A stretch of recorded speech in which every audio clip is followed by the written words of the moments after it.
Everyone, Radhe Radhe, जय श्री कृष्ण, जय माताजी। केम छो बधा मजामां ने? तो आजनो जे विडियो हतो खूब ज रिक्वेस्टेड विडियो हतो। घणा बधाए मने इंस्टाग्राम पर मेसेज करेला हता के आ टॉपिक पर विडियो बनावो एंड मारा यूट्यूब चेनल पर पण कमेंट्स आवेली हती।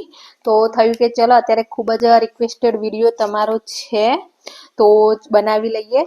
तो ए विडियो छे के जे गुजरात पोलीस कोन्स्टेबलनी जे एक्जाम छे एनी बुक लिस्ट जणावो। कारण के घणा बधा स्टुडन्ट्स एवा छे के जे अत्यारे पोलीस कोन्स्टेबलनी एक्जामनी प्रिपेरेशन करता होय छे। घणा बधानुं वर्धीनुं सपनुं होय छे, तो एटला माटे ए लोको प्रिपेरेशन करता होय छे एंड एना माटे तैयारी करो छो तो एना माटे प्रोपर स्ट्रेटेजी होवी खूब ज जरूरी छे एंड प्रोपर बुक लिस्ट होवी खूब ज जरूरी। આપણે આંધળી બિલકુલ તૈયારી નથી કરવાની। જો તમે આંધળી તૈયારી કરશો, ગમે તે બુક્સ મળી, ગમે તે પીડીએફ મળી, ગમે ત્યાંથી મટીરિયલ તમને મળી ગયું, તમે પ્રિપેરેશન કરશો તો તમારી જે પ્રિપેરેશન છે ટોટલી વેસ્ટ જશે।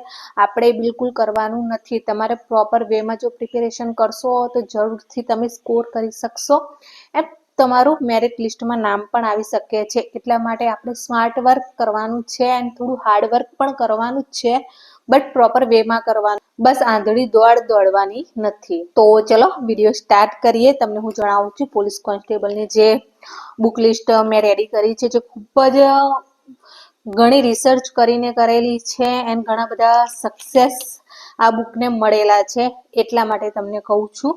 તો ચલો, તમને ખબર જ છે કે પોલીસ કોન્સ્ટેબલમાં પાર્ટ 1 પાર્ટ 2 હોય છે। તો એના માટે જો તમારે હું એ પણ જણાવીશ કે તમારે કયા વિષય ઉપર સૌથી પહેલા વધારે ધ્યાન આપવું જોઈએ। તો ચલો, સૌથી પહેલા તો હું તમને બુક લિસ્ટ જણાવું છું મેથ્સ માટે।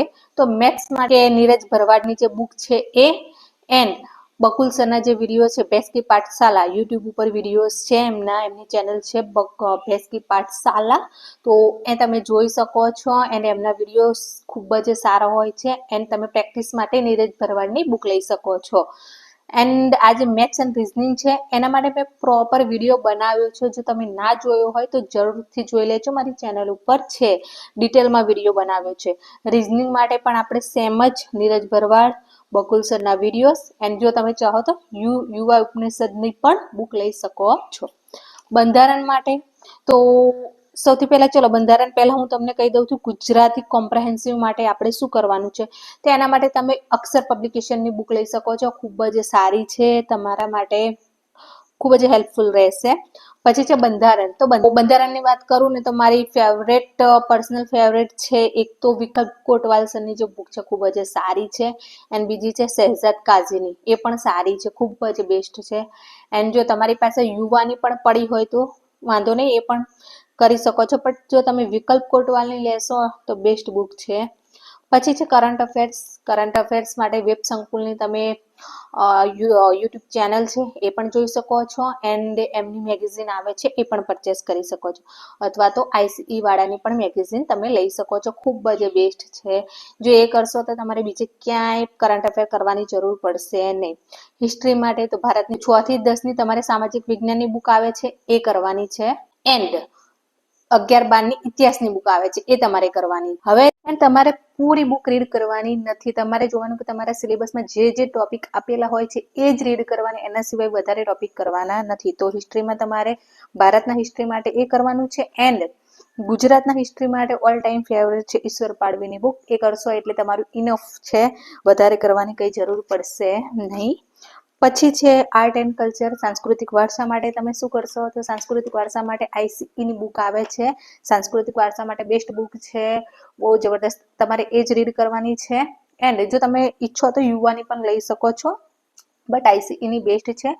એન્ડ આ જે તમે સાંસ્કૃતિક વારસો કરો છો તો એની સાથે કરંટ અફેર્સ સાથે અપડેટ રહેવું ખૂબ જરૂરી છે, કારણ કે એમાંથી કરંટ અફેર્સના પણ ઘણા બધા સાંસ્કૃતિક વારસામાંથી ક્વેશ્ચન પૂછાય છે, એટલા માટે સાંસ્કૃતિક વારસાને હંમેશા કરંટ અફેર્સ સાથે અપડેટ રાખવું। પછી છે જીઓગ્રાફી। તો જીઓગ્રાફીમાં તમે એક તો 6 થી 10ની સામાજિક વિજ્ઞાનમાં જે જીઓગ્રાફીના ટોપિક છે એ લેવાના છે, એમાંથી રીડ કરવાનું છે એન્ડ 11-12ની તમે 11-12ની ભૂગોળની બુક લઈ શકો છો। અને તમે જો 6 થી 12ની બુક કરવા ના માંગતા હોવ તો તમે યુવાની પણ લઈ શકો છો, એ પણ બેસ્ટ રહેશે તમારા માટે।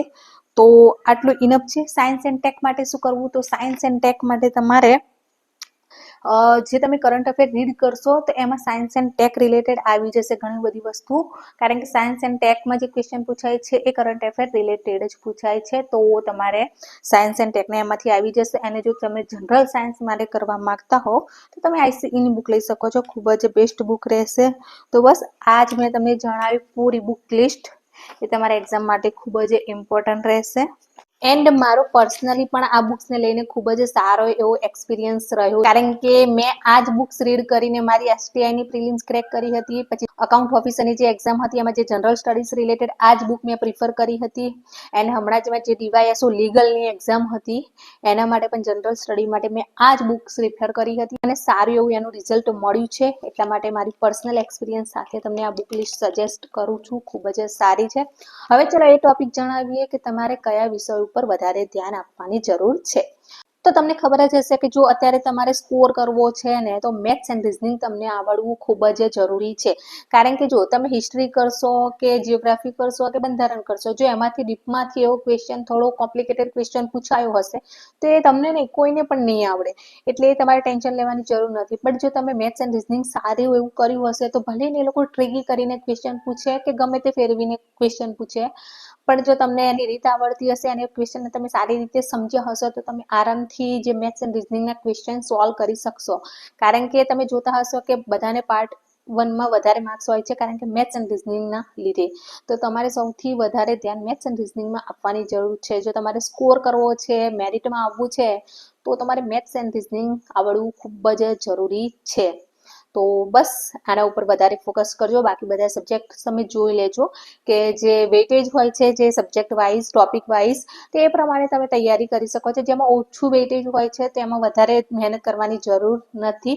તો આ રીતે તમારી પ્રિપેરેશન કરો. હંમેશા પોઝિટિવ રહેજો કે ના મારાથી થઈ જશે. મનમાં એવું ના વિચારતા કે આટલી જ જગ્યા છે ને આટલા બધા ફોર્મ ભરાયા છે, આપણે તો ખાલી એક જ સીટ જોઈએ છે, બરાબર ને? તો આરામથી આપણે એક સીટ માટે જ લડવાનું છે. તો સારી એવી મહેનત કરી નાખો, થઈ જશે. હંમેશા પોઝિટિવ થિંકિંગ રાખો, થઈ જશે બધું, બરાબર? તો ચલો, મારા યુટ્યુબ ચેનલ પર ઘણા બધા વિડીયોઝ છે, તમે જોઈ શકો છો. એન્ડ તમારે નોટ્સ કઈ રીતે બનાવવી છે અથવા તો તમે બંધારણની નોટ્સ જોવા માંગતા હોવ તો મારી જે વોટ્સઅપ ચેનલ છે એની લિંક મેં નીચે આપેલી છે, તો તમે જોડાઈ શકો છો. તે મેં નોટ્સ અપલોડ કરેલી છે, એના પિક મેં અપલોડ કર્યા છે, તો તમને ઘણી બધી હેલ્પ રહેશે. તો ચલો મળીએ નવા વિડીયોઝ એન્ડ નવી એનર્જી સાથે. ત્યાં સુધી રાધે રાધે, જય શ્રી કૃષ્ણ, જય માતાજી.